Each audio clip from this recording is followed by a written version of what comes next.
Recently, US missiles struck the Syrian airfield that is used for the toxic gas attack. Recently, US warships has launched 59 Tomahawk cruise missiles. Tomahawk cruise missiles on the airfield that is controlled by Syrian President Bashar al-Assad.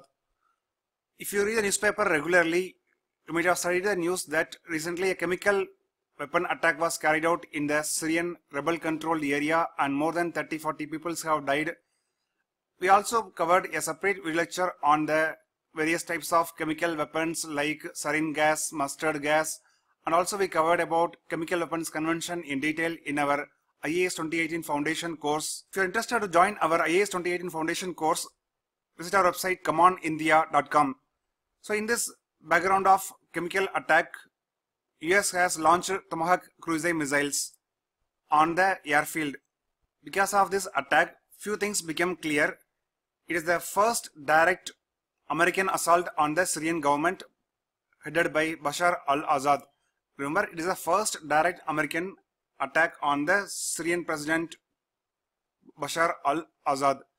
Second point that becomes clear is that the US president election, it was alleged that Russian President Vladimir Putin helped directly or indirectly to the US President Donald Trump to get elected by doing the hacking activities, especially on the Hillary Clinton emails, and hacked emails were released during the election campaigns.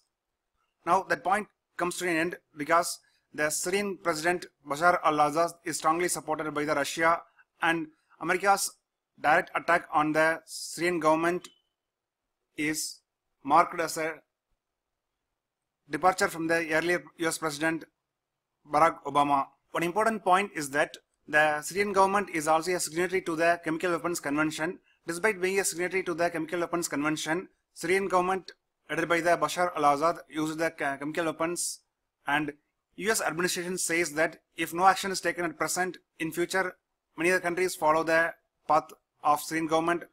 In future, many governments may tend to use the chemical weapons. So some action must be taken. That's why US has launched Tomahawk missiles in the airfield, which is used for launching the chemical weapons. US also says that under UN Security Council resolution, Russia took the responsibility to locate the chemical weapons in the Syria and to safeguard them and to deport all the chemical weapons available in the Syria out of Russia, out of Syria. But so now, after the attack, US says that Russia has failed in its responsibility. So let's prepare thoroughly on the Syrian crisis. We also provided a separate video lecture on the Syrian crisis in our website commandindia.com. So visit our website to get the video lectures on this topic. Thank you.